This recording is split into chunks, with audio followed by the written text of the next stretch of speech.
Every morning as a kid I'd wake up and open my curtains and there it would be, Mount Taranaki. Big dormant volcano. I don't really think of it as dormant. It's well overdue for an eruption. Everyone who's from Taranaki always says that the mountain will call you back. You'll go away and you'll come back. I never thought I would after travelling a lot and living in the South Island for a long time. And it kind of just happened by default. I woke up one day and went, oh right, the mountain called me back. Patea is special for me because it's the place that I've chosen to be my home. We came down here in our house truck and parked down at the lookout down at the beach and spent a night, and all these little times when I've come and stopped here, whether I was hitchhiking through, it just worked. It just worked for me. It's always been a place that I've felt free.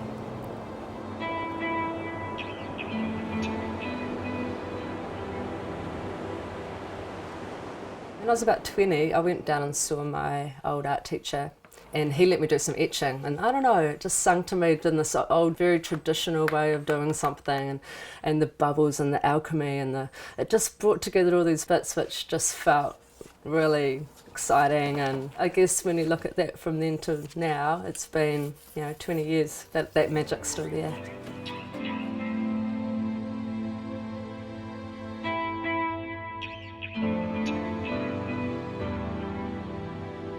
I'm not so precious about my work anymore. With painting or one-offs, I used to get just so angst about it almost, and it would actually take the fun out of it. I find it a lot easier now to give it away, to let it out into the world, and that's been really quite liberating.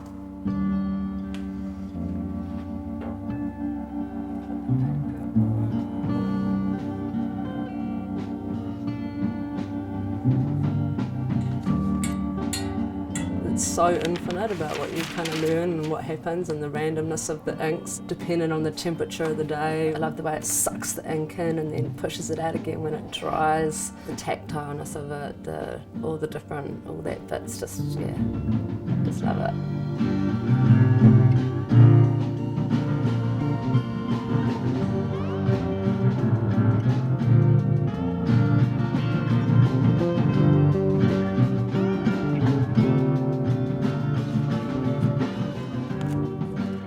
I get into stuff, I do a lot of writing on books and then going back and revisiting them later. I sort of think of artists kind of working like scientists, You start with a concept or an idea and then you develop things further, and then you work out different techniques of being able to pull that thing off in whatever way that you want to. And yeah, it makes most sense to me really. But yeah, I'm not a scientist, but I'm interested in stuff.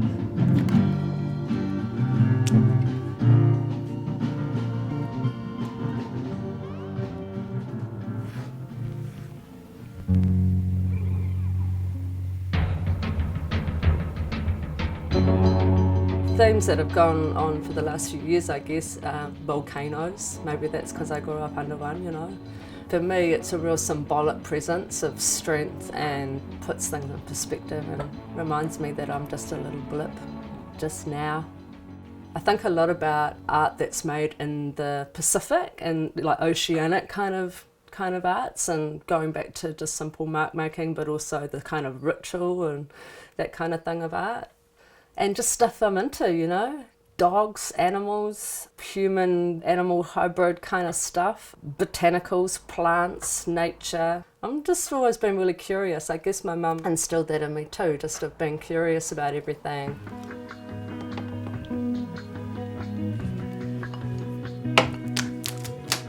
Because I'm still new to printmaking really, I consider myself, just scratching the surface of it. A lot of it's been very experimental, so sometimes I'll just pick something that sings to me for whatever reason and then just get stuck into it and get into the process and just be learning and then developing as I sort of go.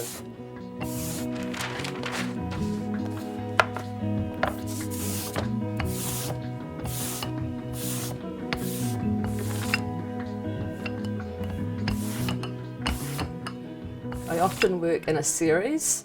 don't really do that many one-off things. I find working in a series creates, a body of work which will then give a bigger picture later if it's exhibited, or it'll tell a story as the whole group.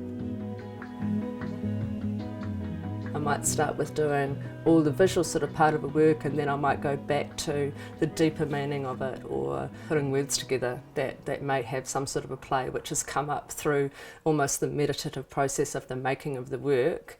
All that other stuff will sort of come out in that process. I won't necessarily start with it, but then other times it can flip, and I'll start off with the words and then I'll make the work compared to that.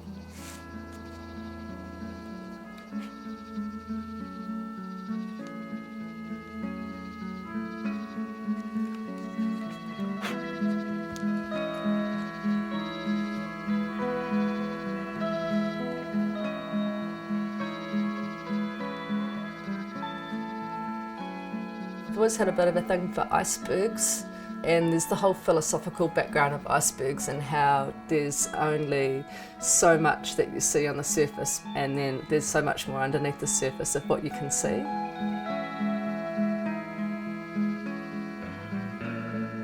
This print is called Ode to Hemingway, the iceberg theory, and so he kind of created his own writing style which he called the iceberg theory, which was about writing in a certain way that you might have an idea, but you let out a little bit of that idea, but so much more of that idea is under the surface of the words. So that's sort of how the analogy worked, and it was a style which he kind of honed for quite a while, and it became one of his signature kind of trademarks. I've always had a bit of a thing for Hemingway too, but so for me these iceberg works kind of work like that, and also because a lot of the works that I've been doing are all about the horizon line and what's underneath and the reflection, and thinking of the dark and light and islands and how an iceberg's an island, but then there's so much more underneath.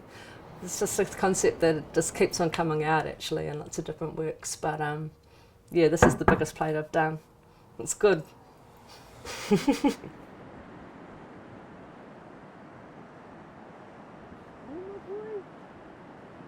If I have an artistic block, it's usually because I'm too busy and I'll feel really desperate to find the time. If I feel like I just need to get out, I'll go to the beach. The West Coast black sand beaches are pretty awesome for blowing away the cobwebs in your head.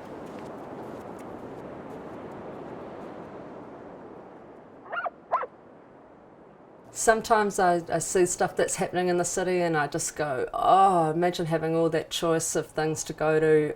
I wish I could just do little things, like wish there was a yoga class, or I wish I could, see all this stuff. But also, I like the simplicity of things. I'm an ideas person and I get stimulated very easily, and I think in the city I get quite scattered. There's almost too much. I love it for a burst, love it. It's always really nice to come home and just, take stock.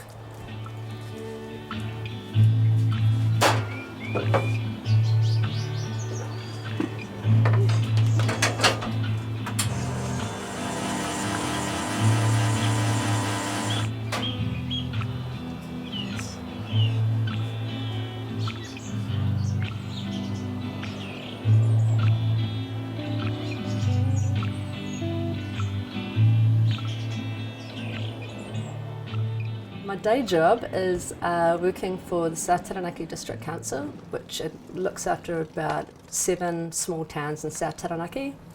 It started off from me doing community art-based projects in Patea, just for want of something to do, and putting something back into this community which I just called home all of a sudden. And I do a lot of collaborative community art projects within the communities as public art. I curate exhibitions for our local community galleries and help them do strategic planning and look for funding and try and be more sustainable and keep going really, because they're all voluntary run. We don't have a huge arts community here. People are really pocketed around in their own little spots. So I had to be really, really proactive, and the artists have actually been really welcoming, and we've helped each other out a lot in that context, and it makes my work a lot more interesting as well.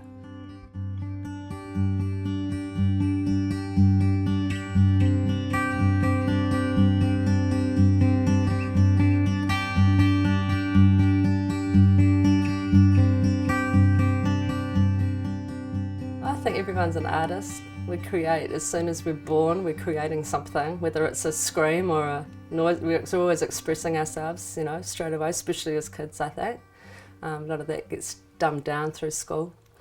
In my job, I hear it all the time that people can't do art or can't draw, or even people that are artists, they're making work and they go, oh no, I'm not an artist, I don't feel comfortable with the name. They sort of feel like they can't live up to it or don't feel worthy of it or something, and I'm always trying to encourage them to think of themselves as an artist and the importance of that in the world.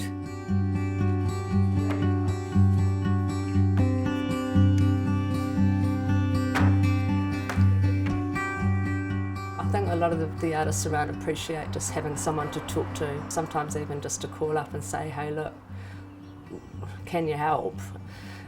Whether it's through funding or giving people a pat on the back and tell them they've been awesome, you know.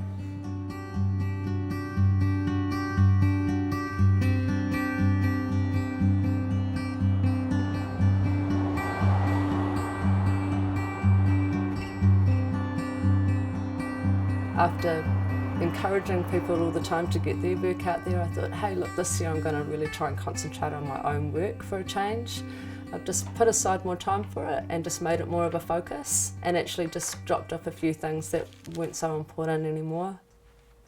This year a couple of opportunities came up that I thought would be really good to get my new print work out and about, because nobody had seen it. One was the Wanganui Open Studios, which I got offered a shop beside a glass studio down in Waverley, which is about 10 minutes south and just within the kind of Wanganui boundary of the event. We had 6 studios set up around the town, so people kind of came there as a destination and spent the day. I didn't want to do it all by myself, so I got a couple of mates on board and we gave ourselves a bit of a persona, ink, because we all work in ink, the screen printing and relief work and etchings. And so set up this pop-up gallery. It looked awesome, all our work worked really well together, and it was just open for 2 weekends. So we had about 130 people through each day. Our studio sold about $5,000 worth of work in 4 days, and over the whole of Waverley it was like brought $27,000 into the community. So it was pretty amazing. I learnt that I really enjoyed talking directly to people about my work and gained a lot of confidence really quickly. It's just this nice buzzy atmosphere with a couple of really good girlfriends who we all supported each other, and it worked really well.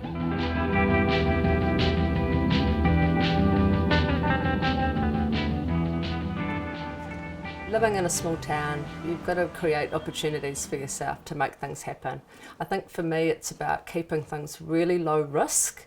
I'm not going to go and set up something with a huge expectation that this is going to happen and I'm going to live off it and whatever. It's kind of like, what do you want? What do you want to achieve from something?